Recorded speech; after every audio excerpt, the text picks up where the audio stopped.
once again to our show that is called Real Shames, the movie where we watch movies from our movie list of shame or movie blind spot. I'm Adam. I'm Andy. Earlier in the week, we watched a movie that has Billy Bob Thornton, stars Billy Bob Thornton, that takes place during the holidays and that he is a thief. And Andy, going off of that, decided to pair it with another movie called The Ice Harvest from 2005. Billy Bob Thornton and John Cusack play two guys, I hesitate to call them criminals, but two guys who have decided to steal a big batch of money and skip town, all on Christmas Eve, with possibly the help of Connie Nielsen in The Ice Harvest.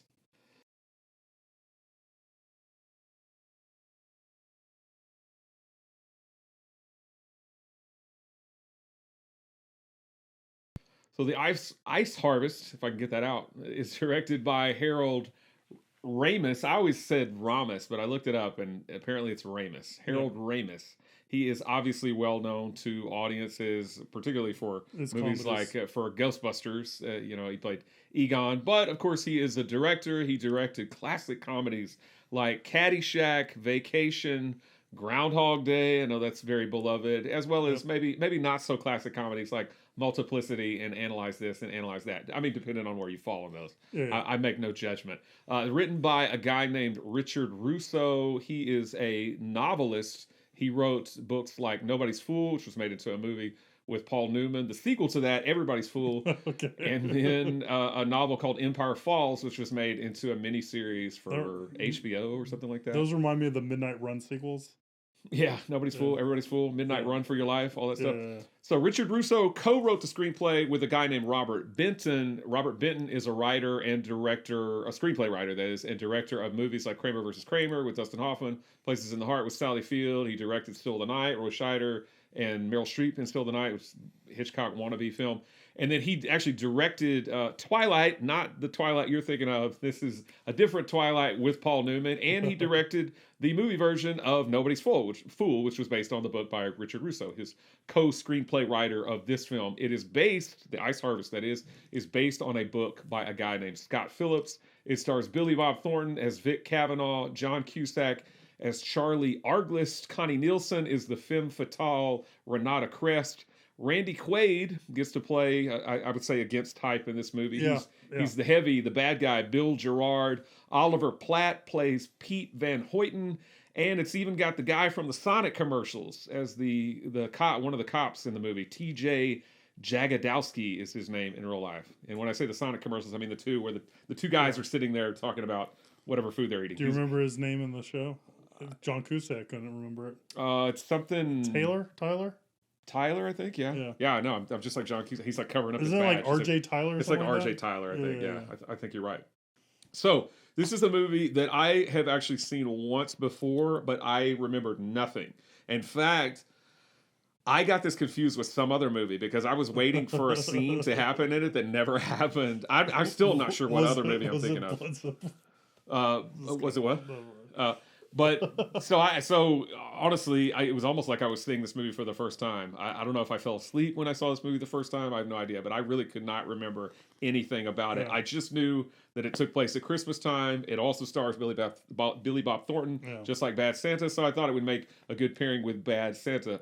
Is The Ice Harvest a movie that you had heard of or seen before? No. All right, so you're going into it blind. Yeah, because when we did the list, I think you put like Ice Storm and The Ice Harvest, and you were like, "What?" Around the same time. You were like, "Is Elijah Wood going to slide down on his face again?" I'm like, this. We're doing this movie again. You were like, "I'm ready for some comedy." yeah. So I was like, "Oh, Andy's really wanted me to like The Ice Storm." Yeah, put it on there twice. Put it on there twice. So nice, I put it on there twice. Punishment. No. So no, I've never heard. I've never heard of it. But in watching it, I'm like, I think I've probably seen a trailer for this, right? Yeah. Like, I think, it was just, around that time, I probably saw something like that. Well, they both came out, like, Bad Santa, I wrote down, came out November 26th, 2003. This came out November 23rd, 2005. So they both came out right around Thanksgiving, just in time for Christmas, which is appropriate since they're both Christmas films. Sorry, I ate too much. I feel like I'm about to burp, and I don't want to do that. Okay, I'll hold it in. Okay, there we go. All right, so Ice Harvest. Yeah, this is in the vein of movies like Blood Simple. I think it owes a lot to Blood Simple. I haven't read the book on Scott Phillips, but I'm curious if that book was written before or after Blood Simple. Just because of like this movie just feels like it's going for the same vibe. It feels like it kind of has the same story beats. I feel like the book, I don't remember, but I feel like off the top of my head that the book was written pretty close to when the movie came out. So I think probably early 2000s. I could be way off, but after Blood Simple, I'm fairly certain. And I feel like Inherent Vice, it kind of has that kind of like mystery noir kind of thing of it and stuff like that. And for some of those movies I like and some of them I don't like. It just kind of depends.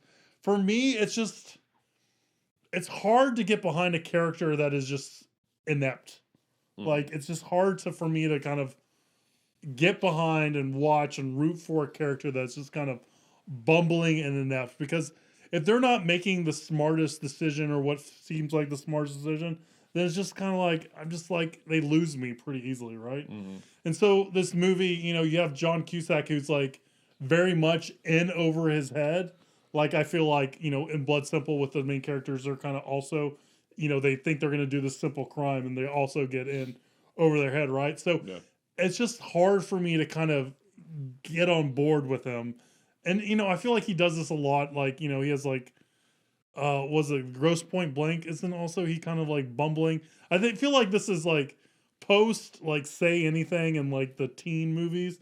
This is the career kind of made for himself, minus like 2012 or whatever, is this kind of like, I don't know, bumbling kind of person. I don't know. I feel like that's true. I have to. I don't remember him being bumbling in Gross Point Blank. I just remember he's a hitman, but I don't know. I thought he wasn't a very good hitman. Well, he's trying very hard to not be a hitman because he's going to his high school reunion, and Dan Aykroyd is trying to kill him the whole time. So he has to, contend with that. So, but yeah, there you go. I don't know. So it's a weird movie for me because it's just hard for me to like to root for John Cusack. Like honestly, like like when he's having that confrontation with Billy Bob Thornton and stuff like that, it's like, dude, you haven't caught on yet. Like you're kind of like, all right, man. When are you going to catch on to what's going on? I feel that way about Michael Douglas in The Game. Okay, which is why I don't like The Game. So for me, that's the hard part of the movie. It's so bumbling, and I feel like other movies like Blood Simple kind of did this kind of movie better, right? I think so I don't know. It's not a big fan of it. Yeah. I don't know. I don't feel like there's a whole lot redeeming, and again, I just feel like there's movies that have done this better that are far more interesting than this movie. So that's kind of where it left me a little bit, in the icy water with Billy Bob Thornton and his wife. And his wife gets dumped on top of him. Yeah. Yeah. So that's me. I don't know. Just not for me. Maybe I don't like movies that have ice in it. Ice Age, Ice Storm, Ice Harvest. I'm just anti-ice movies. Iceman Cometh, whatever. I've never seen Ice Age. Can't comment on that. Okay. So that's me. You said you've seen this movie before, but maybe by miracle you had amnesia and forgot about most of it. So I was going to say, the fact that I said I've seen this movie before, but I remember almost nothing about it, is not really a good sign. Yeah. And you're correct. It's not a good sign. I don't like this movie either. I don't think I have the problems with John Cusack that you do. I mean, because I just feel like John Cusack, because he's the lawyer, and Vic, played by Billy Bob Thornton in the movie, I don't even remember what his occupation is, but he's kind of a tougher guy. He runs like the strip clubs, doesn't he? Yeah. I don't remember, but he is kind of like the tough guy, or the tougher of the two, and I feel like he's basically convinced John Cusack to go in on this with him, just so he could put one over, because again we're spoiling, just so he could kind of put one over on him and run off with Connie Nielsen and they could kill him or whatever. So I don't really fault John Cusack's character for being kind of inept, because I think he is in over his head, as you said. So I think it's understandable that he's, kind of doesn't know what's going on, and he's kind of clueless, even though we as the audience are like, come on, dude, figure it out. I think the biggest problem that I have with this movie is that I think it's watchable because you want to see where it's going, and you want to see who's going to wind up alive at the end. So I think it's kind of worth watching just for that. but I don't think it's a good movie, honestly. I mean, I think it's worth watching, and then, yeah, if you like it, great. But, if you don't like it, you're like, well, at least it was mildly interesting. But I think a lot of this movie is not interesting. And I think, like, a movie you brought up in Inherent Vice as being kind of like this. Like, this is definitely a film noir kind of film, like Inherent Vice. I completely agree with that. But where Inherent Vice is kind of like, and when we talked about it on the show, to me, it reminds me of a lot of the older film noirs like Maltese Falcon and stuff like that. Is it as good as Maltese Falcon? No, probably not. But it reminds me of those kinds of films because it's convoluted, needlessly probably, overly convoluted. It's maybe not understandable in certain parts. But the fascinating thing to me about Inherent Vice was the journey. And it held my interest, despite the fact that it's 2.5 hours long. It held my interest the entire time. This movie I just get bored with. Yeah. Especially in the part where he's running around with Oliver Platt. Because that, to me, doesn't really go much of anywhere. Yes, it's a setup because Oliver Platt is unhappy in his marriage because he's now married to John Cusack's ex-wife. But he's also unhappy, and he makes a statement at one point in the movie saying, "Take me with you." And then, lo and behold, at the end of the movie, he sits up in the back seat, and they're kind of going to run off together. After John Cusack gets hit by a car. Yeah, by the right. For writing that line, I don't know, man. As Wichita falls, so does Wichita Falls. But yeah, to me, the movie just it really drags in a lot of parts. The part like where they got the guy in the trunk and they drag him down to the docks and he's like shooting out of the thing and then he somehow shoots the lock open. He shoots Billy Bob Thornton and Billy Bob Thornton. All that stuff to me is interesting. At least something is happening. But the stuff like with Oliver Platt is snooze fest. All the stuff in the trunk and stuff just rings like Blood Simple vibes. Well, I agree. And Blood Simple to me is leaps and bounds better than this film. 100%. And Blood Simple, to me, Blood Simple, it's like every line of dialogue has a purpose, and all the beats in that movie are necessary, and they set up things later, and things come back around like a circle. I mean, it's really, really cool the way that movie is. This movie doesn't really have any of that. Yeah, maybe it's not fair to compare it to Blood Simple. I think. Well, no, I think it is fair to compare. I just think it's far inferior. I think, to me, the things that I do like about this movie is I do like Connie Nielsen as the femme fatale, and I feel like she's not in the movie enough. And I think I thought she was good in it. I want to see more movies with her in it. Yeah, well, and I like the way, because they light her in this movie, kind of like Veronica Lake, or like Kim Basinger as a Veronica Lake lookalike in LA Confidential. There's a part,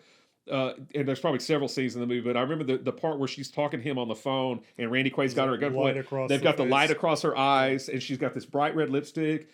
Looks great, and she's very tall and slender. I mean, she makes a great femme fatale. Yeah. She deserves a better movie than this, I feel like. And I like Randy Quaid cast against type as the heavy.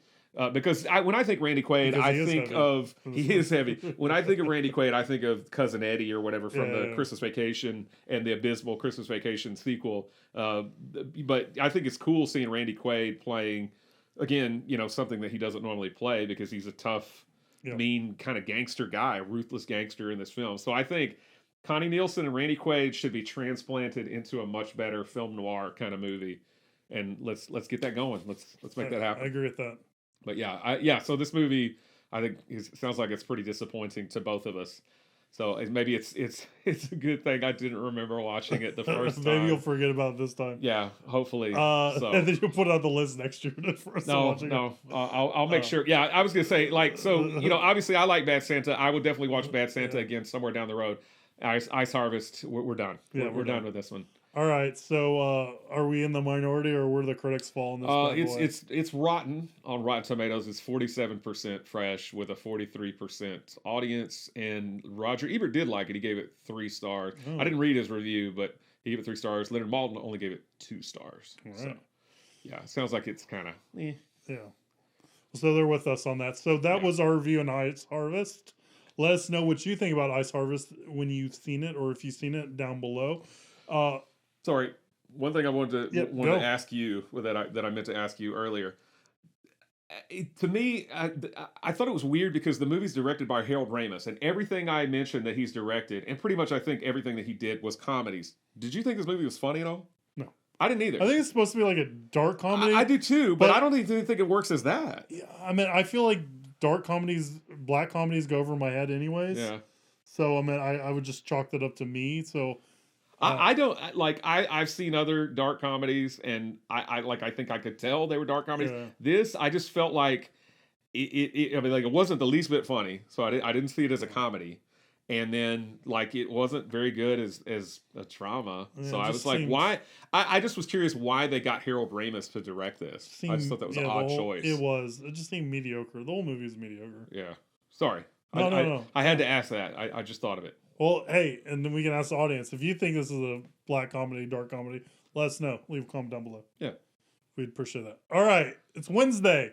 We answer viewer questions on Wednesday, and it's our last episode of the year of 2021. We're kicking 2021 in the batoot. That's right. And kicking it down the road. Last week we talked about what movies we thought were the worst of the year. So watch that. Spoiler alert: it's a movie called. It's a Sidney Lumet movie, and it's not The Verdict. It's really bad. Yeah. But we're not going to end the year talking about crappy movies. We're going to end the year talking about awesome movies. So we're going to talk about our 5 favorite movies that we've seen this year for the podcast that we haven't seen before. Right. Movies that we've seen before are excluded. So I know on this year I kind of gave Andy some movies that I really enjoyed, and Andy gave me some movies he really enjoyed that we've seen before. So unfortunately, those will not make the list because, we're going to talk about new to us movies that we watch for the show. And do you have yours in a specific order? Kind of. I have more than one shout out. You've got. I got a shout out. You got a shout out. I've got. I'll let you go. I'll let you go first. What's your shout outs? So I guess kind of working backwards. 2 shout outs from Halloween. I enjoyed Sinister. I think it's a creepy movie. Great, as we mentioned. Yeah. Great music score. Great sound design. And really adds to it. And I've seen Sinister before, but I'm really glad you liked Sinister. Sinister was good. Yeah, Sinister's good, and I like Ju-on. I think that was also your idea. So I'm a fan of the Ju-on, or at least the original. I haven't seen everything Ju-on, but I kind of like to. And then Ju-on versus Freddy versus Jason versus Sadako versus Kayako versus Samara versus Freddy versus Jason. All right, and then I did enjoy Finding Forrester with Sean Connery. You're the man now, dog. Yeah. I'm glad you got to see that. So now you know what that's all about. I do. And then as far as animated movies go, one animated movie is on my top 5 list, but we did the Studio Ghibli movies. Yep. Neither one of us really liked the Nausicaa. Tales of the Nausicaa, Nausicaa, the Valley of the Wind. That's what it is. I'm thinking of Tales from Earthsea. Nausicaa, the Valley of the Wind. I mean, it wasn't bad, but it just wasn't great. But I did enjoy Castle in the Sky. Yep. Well, that was fun. Good. And then this almost made my top 5, but just got edged out by some other movies. But I really like My Cousin Vinny. Same tire, same size, whatever he says. Same tire, same size. Yeah. Again, I would watch My Cousin Vinny again, and it's just outside of my top 5. I think My Cousin Vinny, obviously I haven't seen it before, would land in my top 5 easily. It's close. Cousin Vinny's good. It was a tough decision. Well, that's why I wanted to make sure that I gave it a shout out. So, but good. You've got a shout out. I do. This is a movie that also almost made my top 5. It's so awesome. It's Leningrad Cowboys Go America. So good, so weird, so strange. Not a movie I would think I would like, but I do. I really like it a lot.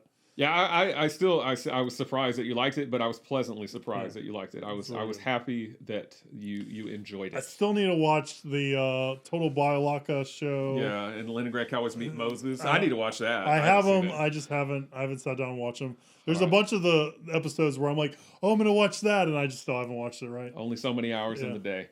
And the other shout out I want to make is going to be on your list. Okay. So I will let you do that one. It's the next one up from My Cousin Vinny. Oh, okay. Is that your top or is that? No. Okay, so I'll let you introduce that one. All right, so mine, I guess kind of in order. Okay. I mentioned that Castle in the Sky is an animated movie that we did that I liked. Didn't quite make my top 5, but a movie that did make my top 5 was Tangled.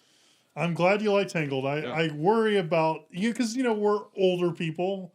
And they're animated movies for kids, and I like Tangled. But I also watched Tangled when I was younger, when it came out and stuff like that. Not much younger, but definitely out of the demographic. But I'm glad it was a movie that you enjoyed. Well, and I don't watch a lot of animated movies. That's why there's a lot of animated movies that are on my list. So yeah, it's always kind of interesting to me to watch an animated film and like it. Yeah, for sure. Not that I don't think I go around hating a lot of animated films, but I just don't watch a whole lot of them. I actually think we have a pretty good. Well, we'll see what happens with next week, but I think we have a pretty good. I think all the animated movies I made you watch, you've enjoyed so far on Yeah, this show. I think so. I think so. I've cherry picked them. But yeah, so Tangled would be, I guess, number 5. Okay. If we're kind of going in order. I don't know, are yours in any kind of order? No, just kinda, yeah. I'm just gonna pick them out. Sure. The first. Well, so I'll start with mine.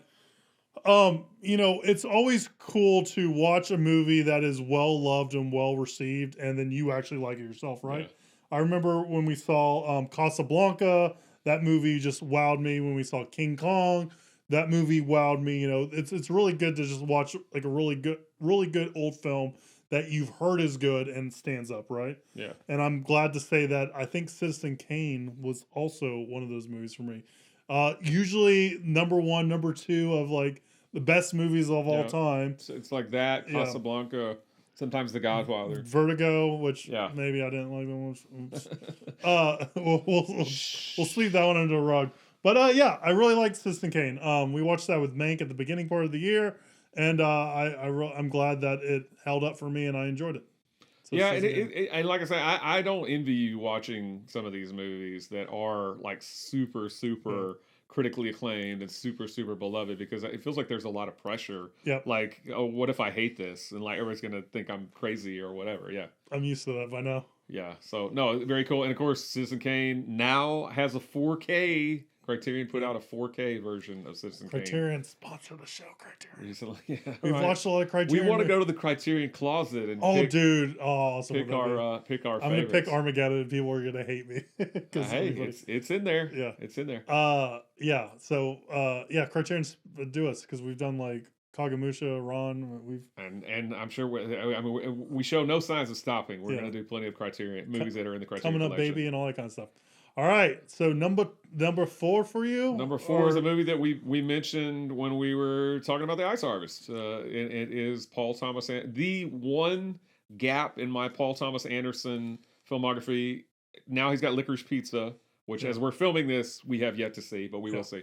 But this is the one movie I think that Paul Thomas Anderson had done that I had not seen, just for no reason other than I just hadn't got around to it. Not because I was avoiding it, because I love Paul Thomas Anderson, but it's Inherent Vice. Yep. Which is a great kind of neo-noir, whatever you want to call it, newer noir kind of film. Yeah. Again, I enjoy it a heck of a lot more than movies like The Ice Harvest. For sure. Crazy, long, big cast, convoluted perhaps, but still I thought the journey was fascinating and fun. Awesome. All right. So for me, it's a romantic comedy from the 90s that I didn't think I would like, but it turned out to be really good. It's like I put Love Actually in that kind of bucket, where it's just like looks basic, it looks kind of pedestrian, but when you watch it, it's actually really good. And that is Shakespeare in Love. We kind of kicked off our Shakespeare month with watching Shakespeare in Love, and it's actually really good. It holds up. It has one of the Fiennes brothers. It's got Ben Affleck in it. It's got Gwyneth Paltrow. Good movie, holds up. I really liked Shakespeare in Love, and I'm glad I watched it.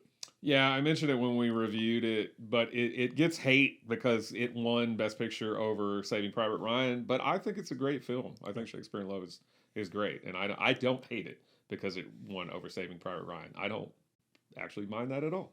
Yep. Doesn't bother me. All right, number 3 on my list is a sports movie, and it's not Rudy, although I had never seen Rudy, and I enjoyed Rudy. Yeah. But I was really blown away with this. In fact, I was talking to somebody recently who had rented like a gaggle of sports movies. I don't know. They had some kind of deal where you could rent like 10 sports movies or something like that, and they were all football movies. And it was movies like The Replacements and We Are Marshall and all this stuff. And The Express was in there, and I was like, if you don't get around to watching all 10 movies, make sure that you watch The Express, because that's a really cool movie. I enjoyed it a lot. It was a story that I don't think really all that familiar with, but it's a sad, tragic story. Yeah.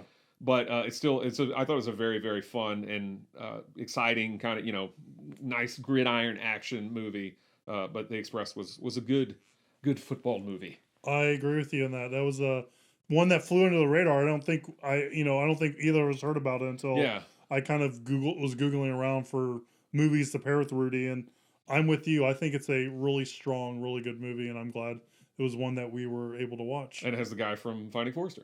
It does. So, all right. For me, I'm not a big war movie buff, but we've done a couple war movies that I've kind of enjoyed over this time, and we did like Breaker Morant, which was really good, but I think this was the one we paired with Breaker Morant, right? It was earlier in the week, and it was Paths of Glory. I know the ending didn't really work for me at the end, with the girl singing. I think it was the director's niece or girlfriend that ended up singing. Was cast in that part, but I really liked the whole movie, and I liked how well it was acted, and just kind of I remember it setting my my imagination on. You just set it free, just the way it was kind of working out and all that kind of stuff. So I really, really enjoyed Paths of Glory, and I'm glad it was one of the movies we got to watch.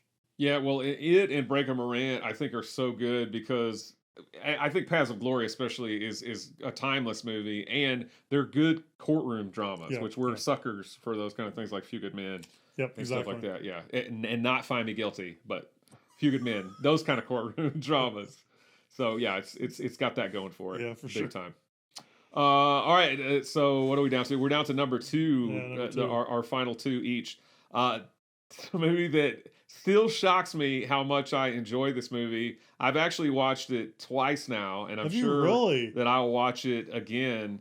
It's Barb and Star Go to Vista Del Mar. It's a movie that we saw the preview for, and we thought it looked terrible. And you paired it with Bridesmaids, and it just has that wacky, absurd humor.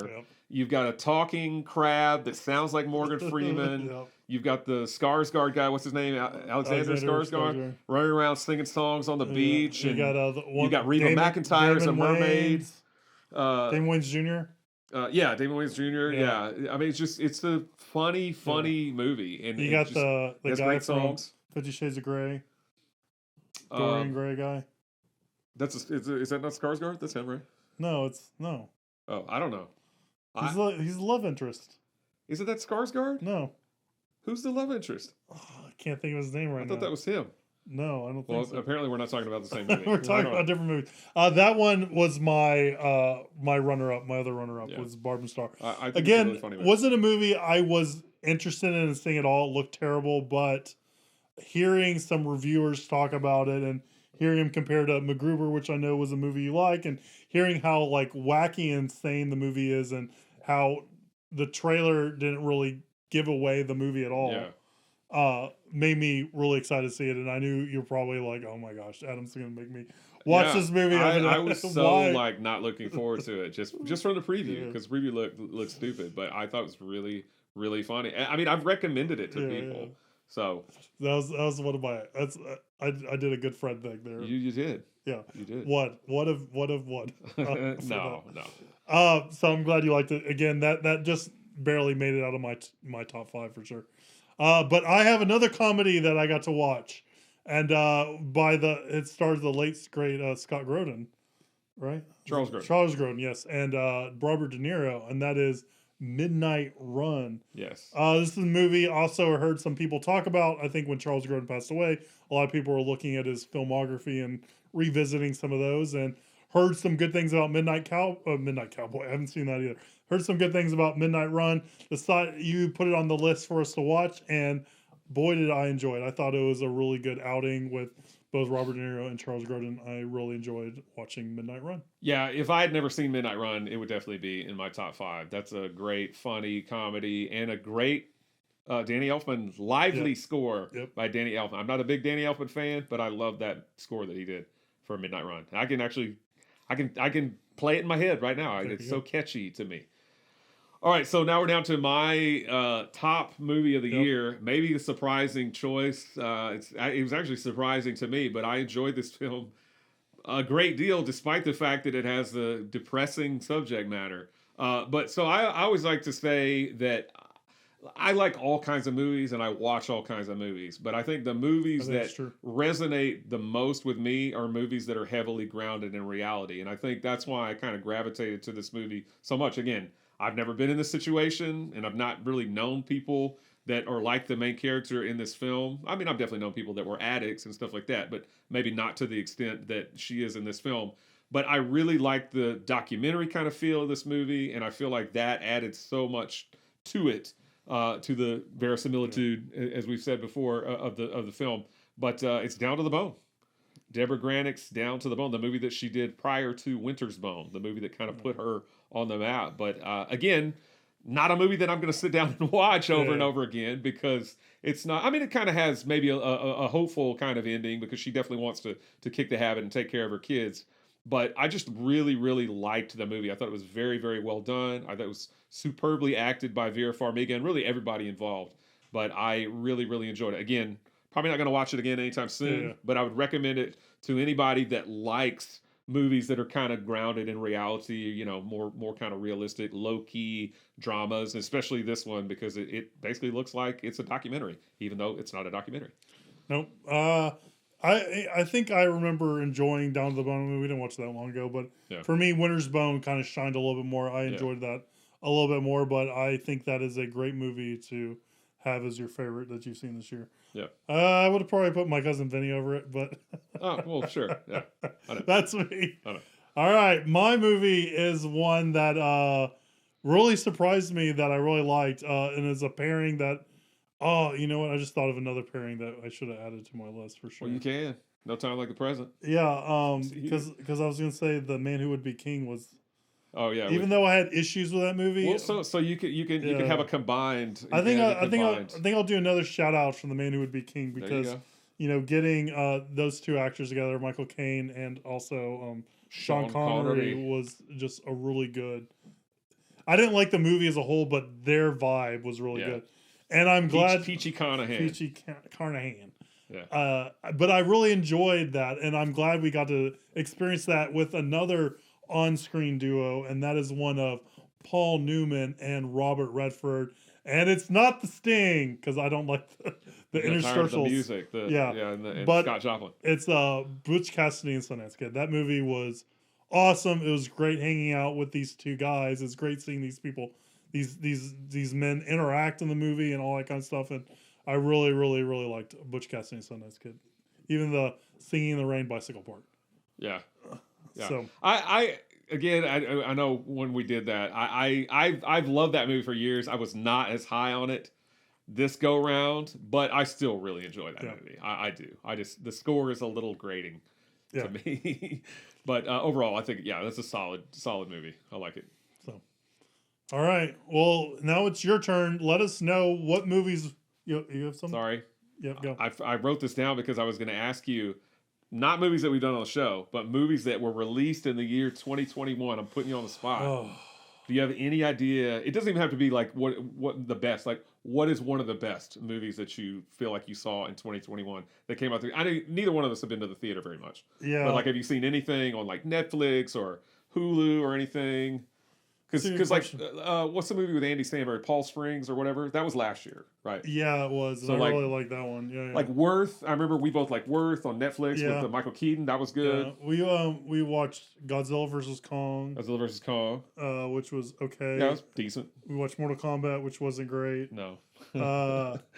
No. I think the one that jumps out to me, and we like both, No Time to Die. Yeah, that's the one I was gonna say. We both saw Sparks Brothers. We like that, but I think No Time to Die is the one that kind of immediately jumps out to me. I don't think it's like my favorite James Bond movie, but I think it's a really good outing. It's one of the better of the James Bond movies. One of the better of the Daniel Craig James Bond movies. Yeah. So that's what immediately jumps out to me as my favorite of 2021. It's hard for me to remember what came out when. So I was actually looking through all the movies that came out in 2021, and I haven't seen that many. I feel like there just hasn't been a whole lot, but maybe it's just we just haven't gone to theaters to see a whole bunch. Haven't gone to the theater. Well, and we like you mentioned, like Godzilla vs. Kong. We saw Dune. Jungle Cruise is another. Black Widow I think came out this year, right? Which is okay. Yeah. Shang-Chi, The Eternals. Yeah, Spider-Man, No Way Home. Yeah. We just saw. But the movie, honestly, and this is subject to change because Obviously, there's a lot of movies that I did not get to see in 2021 that I've heard good things about that I've yet to see.